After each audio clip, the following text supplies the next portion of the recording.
শিক্ষক যখন ছাত্রকে প্রশ্ন করল, আমরা কেন পূর্ব পাকিস্তান হলাম, আমরা কেন এককভাবে দেশ গঠন করলাম না, বলো।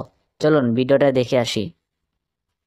আসসালামু আলাইকুম বন্ধু, কেমন আছো? অনেকদিন পর দেখলাম। ওয়ালাইকুম আসসালাম বন্ধু, তুমি কেমন আছো? আমি আলহামদুলিল্লাহ ভালো আছি। আমার শরীরটা অনেক খারাপ ছিল, তাই আমি এই 2-3 দিন স্কুল আসতে পারিনি।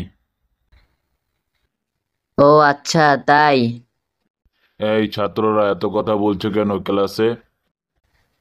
I am sorry sir. ছাত্ররা বলো তো, দেশ ভাগ হয়েছিল কিসের ভিত্তিতে? স্যার, দেশ ভাগ হয়েছিল ধর্মের ভিত্তিতে। শান্ত, তুমি সঠিক উত্তর দিয়েছো। আচ্ছা শান্ত, বলো তো, আমাদের দেশের নাম সে সময় কি ছিল? স্যার, সে সময় আমাদের দেশের নাম ছিল পূর্ব পাকিস্তান। আচ্ছা শান্ত, পূর্ব পাকিস্তান হয়েছিল কেন, এর ব্যাখ্যা করো তো।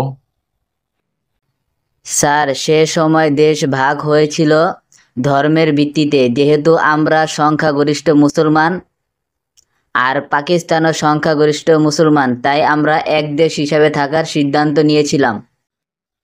আচ্ছা শান্ত, বলো তো, সে সময় যদি আমরা এককভাবে রাষ্ট্র গঠন করতাম তাহলে কি হতো? স্যার, হায়দ্রাবাদকে বলা হয়েছিল, আপনারা কি পাকিস্তানের সাথে যোগ হবেন নাকি আলাদা রাষ্ট্র হিসেবে থাকতে চান? সে সময় হায়দ্রাবাদ বলেছিল, আমরা এককভাবে রাষ্ট্র হিসাবে থাকতে চাই, পাকিস্তানের সাথে মিলতে চাই না। ওই সময় তাদেরকে সংখ্যালঘুদের উপর নির্যাতনের কথা বলে হায়দ্রাবাদ দখল করা হয়েছিল।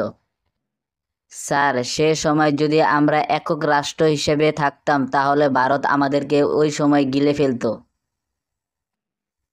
আমরা পাকিস্তানের সাথে ছিলাম বিধায় বাংলাদেশ নামে একটি আলাদা ভূখণ্ড পেয়েছি।